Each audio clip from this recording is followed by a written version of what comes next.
Hi, I'm Seth Johnson. I'm Bryan Miller. Together we are HomeMadeVolts.com. Today you're going to learn how to make one of these. What is this? This is a Pelton wheel, homemade Pelton wheel. What does it do? A Pelton wheel is just like a specifically designed fan. Basically, it captures water velocity, uses that motion and puts it to a motor or alternator, and it generates electricity on the other side of that motor. So the parts for this you can find at a hardware store like Home Depot or Lowe's, and it's going to cost you less than $20. Mm-hmm. A regular Pelton wheel, if you get one that's fabricated, it'll cost anywhere from $70 to a couple $100.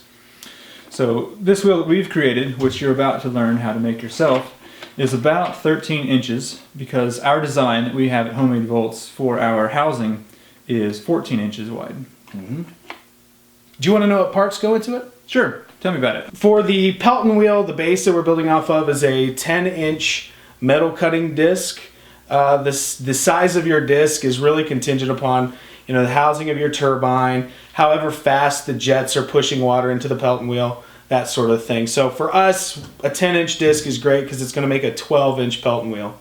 The fan blades of our Pelton wheel are going to be these PVC elbow joints. They're 45-degree angle and they're 1-inch PVC joints, and those are going to work well for our fan blades. And to anchor those to the cutting disc, we're going to use these 2-inch long, 1/4 inch bolts, and just find the appropriate locking nuts for those size bolts, because if you can't thread it onto the bolt, it's not going to stick into the wheel.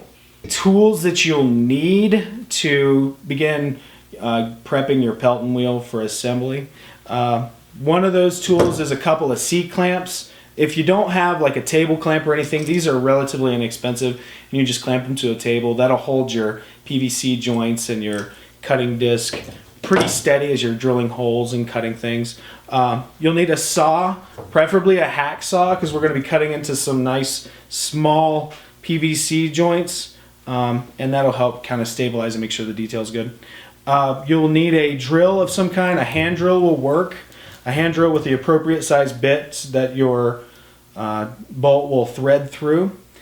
And because you're going to be cutting into a metal cutting disc, or you're going to be drilling through it, you're going to need a lot of bits. Most bits out there are for wood.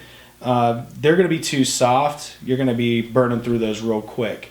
They may be less expensive than the masonry drill bits, but the masonry drill bits are a little bit harder, and you can go through that cutting wheel a little bit easier, but you are going to burn through a couple of bits, just to let you know. And that's all for your tools.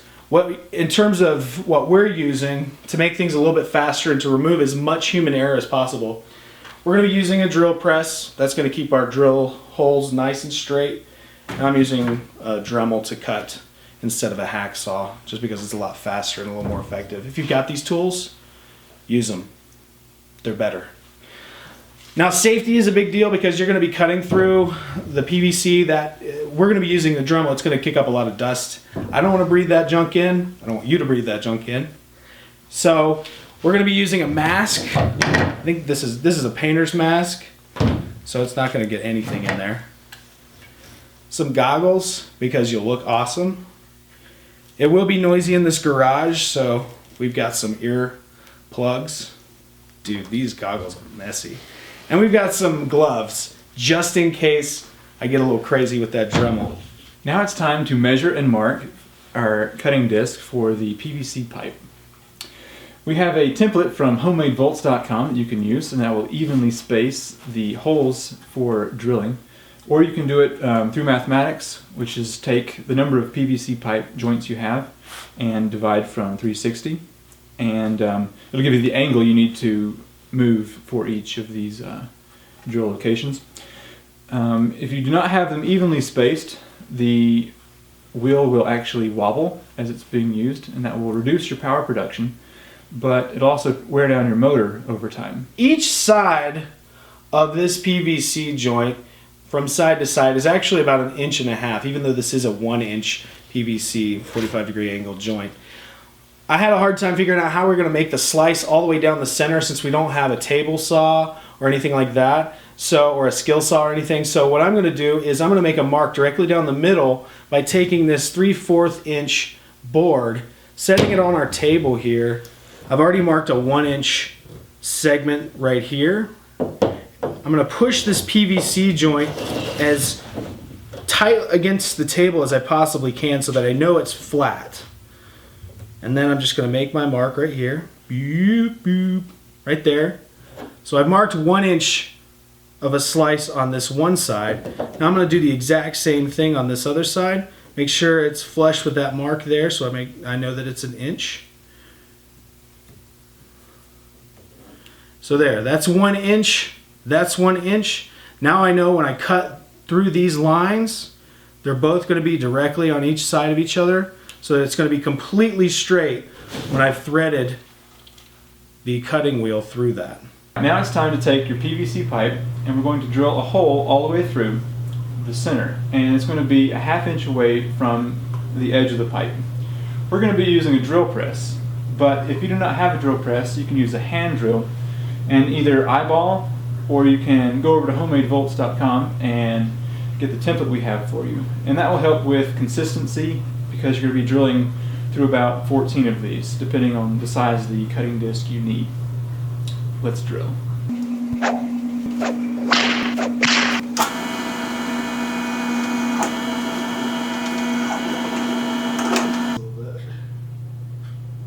Now that all of our holes are drilled 1/2 inch away from the edge here, I'm going to go ahead and cut the 1 inch slice perpendicular to these holes. This is where the elbow joint will actually thread or rest onto the cutting disc, and then we can then thread a bolt right through these holes, through the cutting disc, and then assemble this. So let's get cutting.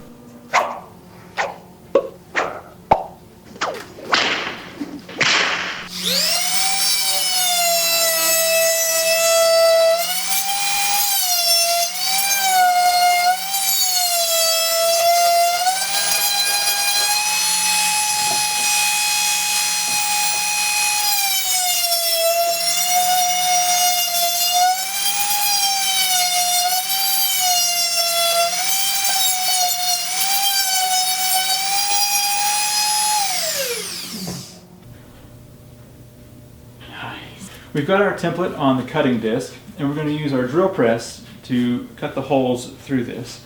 Now if you don't have a drill press, you can use a hand drill and use a clamp to put the wheel onto a table or a workbench and just eyeball it and get it as straight as you can. We're also going to use the clamp on our drill press here. Just attach it firmly, make sure your hole is aligned. This drill press has a laser sight, so it actually really helps out in the alignment. Now, whenever you're using a bit, the cutting disc is actually going to kick up a lot of dust, and that dust will dull your bit very quickly. So I recommend every second or so just quickly blow out the dust that is kicked up from this to prevent the bit from becoming dull too quickly. It's going to dull anyway, but this will help it to last a little bit longer.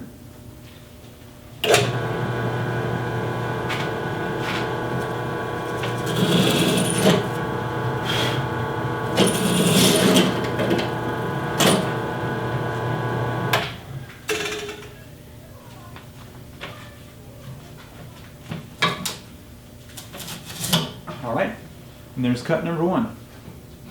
Once the slices have been sliced out of the PVC elbows and the holes have been drilled, what I'm going to do is I'm going to go ahead and cut a notch in it like I've cut in these. You don't have to make it pretty. I was wanting to make it pretty, but it's really not effective use of your time. Plus this stuff really stinks and it's really toxic smelling. So I'm just going to cut. You can use this do this with a hacksaw. What this is going to do is on the wheel, when water is pushing, it's going to capture in here, push, and it's just going to make it more effective at capturing that velocity of the water. And then that way you can convert that motion energy into electricity. So here we go. Let's go. You should wear gloves, but I'm afraid I'm going to lose a finger because I don't have any dexterity.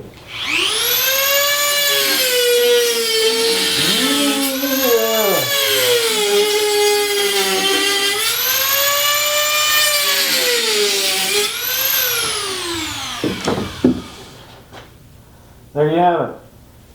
Cut a notch out. Now that we have all of the holes drilled in our cutting disc, and we have our PVC joints that have cups drilled out, we've got notches put in, and we have holes placed, so the only thing left is to put it all together.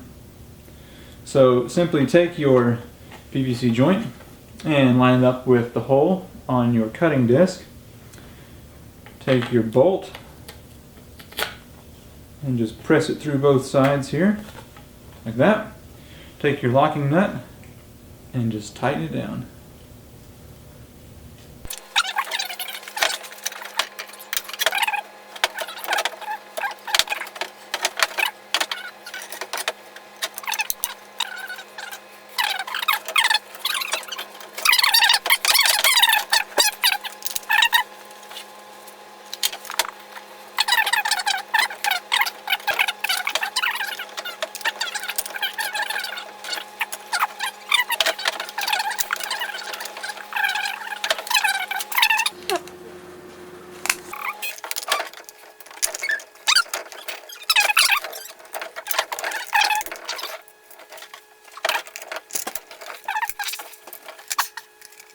I don't know how to say goodbye, but we just showed you how to make a homemade Pelton wheel out of hardware parts that you can do yourself for less than $20.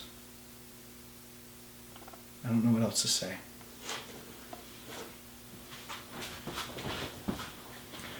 While he goes and dries his eyes, you guys check us out on YouTube and go to HomeMadeVolts.com. See you there.